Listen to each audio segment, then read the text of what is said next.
Madame d'Arpajon aime beaucoup la poésie. Non, elle n'y comprend absolument rien. Elle devient littéraire depuis qu'elle est abandonnée. Je dirais à votre Altesse que c'est moi qui porte le poids de tout ça, parce que c'est auprès de moi qu'elle vient gémir chaque fois que Bazin n'est pas allé la voir, c'est-à-dire presque tous les jours. Ce n'est tout de même pas ma faute si elle l'ennuie, et je ne peux pas le forcer à aller chez elle. Quoique, j'aimerais mieux qu'il lui fût un peu plus fidèle, parce que je la verrais un peu moins. Mais elle l'assomme, et ce n'est pas extraordinaire. Ce n'est pas une mauvaise personne, mais elle est ennuyeuse à un degré que vous ne pouvez pas imaginer. Elle me donne tous les jours de tels maux de tête que je suis obligée de prendre chaque fois un cachet de pyramidon. Et tout cela parce qu'il a plu à Bazin pendant 1 an de me trompailler avec elle. Oh, la vie est assommante. Mais ma chère, vous savez que ce n'est pas une découverte que vous faites en nous parlant de Victor Hugo. N'espérez pas lancer ce débutant. Tout le monde sait qu'il a du talent. Ce qui est détestable, c'est le Victor Hugo de la fin, la légende des siècles. Je ne sais plus les titres, mais les feuilles d'automne, les chants du crépuscule. C'est souvent un poète, d'un vrai poète. Même dans les contemplations, il y a encore de jolies choses. Mais j'avoue que j'aime autant ne pas m'aventurer après le crépuscule. Et puis, dans les belles poésies de Victor Hugo, et il y en a, on rencontre souvent une idée, même une idée profonde. Tenez.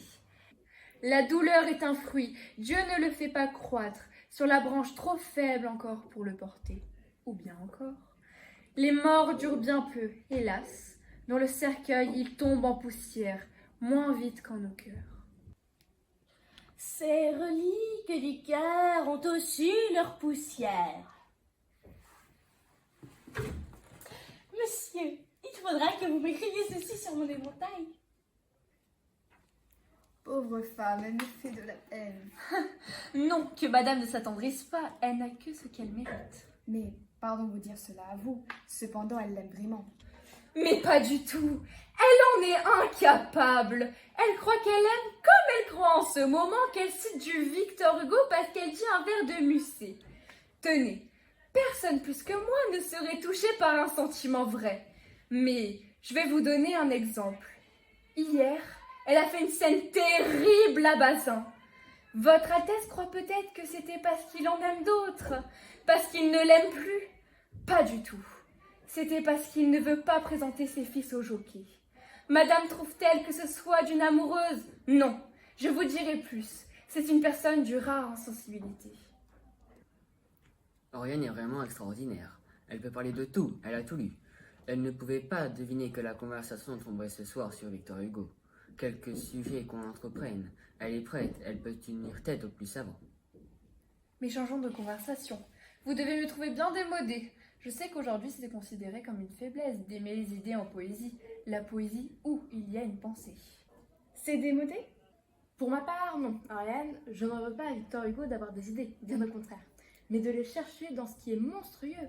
Au fond, c'est lui qui nous a habitués au lait dans la littérature. Il y a déjà bien assez de laideur dans la vie. Pourquoi au moins ne pas les oublier pendant que nous lisons? Un spectacle pénible dont nous nous détournerions dans la vie. Voilà ce qui attire Victor Hugo.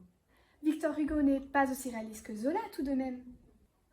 Je sais que vous êtes parent de l'amiral Jurien de la Gravière. Alors c'est sa sœur que vous connaissez, c'est la même chose. Elle vous a rencontré en Écosse.